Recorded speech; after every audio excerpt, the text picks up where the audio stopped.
Assalamualaikum warahmatullahi wabarakatuh. Kami dari Kombel Kolase, komunitas belajar sepanjang hayat, Sekolah Penggerak SD Islam Cahaya Ilmu Kota Semarang. Lihat siswa berbaris sejajar, asik sekali bermain layangan. Ayo gabung di komunitas belajar agar menjadi guru yang menyenangkan. Kombel Kolase kolaboratif. Kombel Kolase solutif. Kombel Kolase pembelajar. Kombel Kolase visioner. Kombel Kolase berbagi praktik baik. Dengan komunitas belajar saya dibantu oleh pakar selaku divisi program program yaitu PIP kecil. Dalam membangun komunitas belajar di SD Islam Cahaya Ilmu, langkah-langkah yang dilakukan dimulai dengan pertama, membentuk tim kecil. 2. Menyamakan persepsi. 3. Membangun nilai dan komitmen bersama. 4. Membagi tanggung jawab bersama.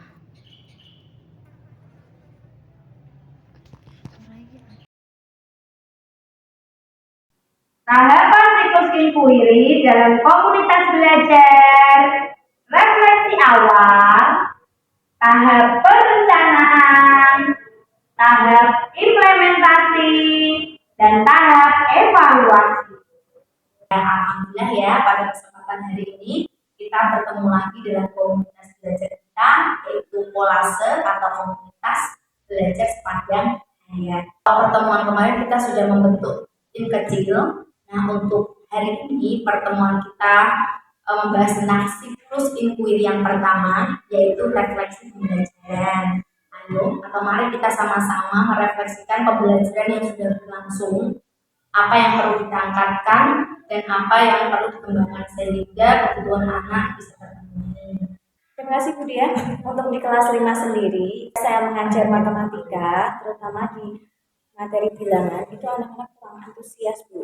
Jadi mereka tuh cenderung ada yang mengantuk, kemudian ada yang ngobrol sendiri, kemudian ada yang melamun, ada yang asik menggambar. Dan saya minta bantuan dari teman-teman yang lain, bagaimana sih solusinya saya kira agar anak-anak lebih semangat ketika belajar matematika. Iya, dia kalau di kelas 2 itu beberapa anak itu masih banyak yang belum bisa membaca.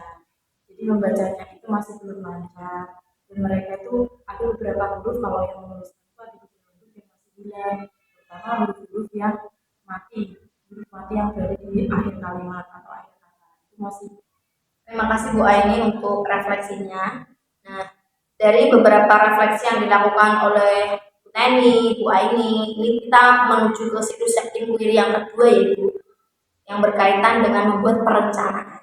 Nah, kalau menurut Bu Teni sendiri, apa sih yang harus dilakukan untuk mengatasi permasalahan tadi dari hasil refleksi Bu Teni?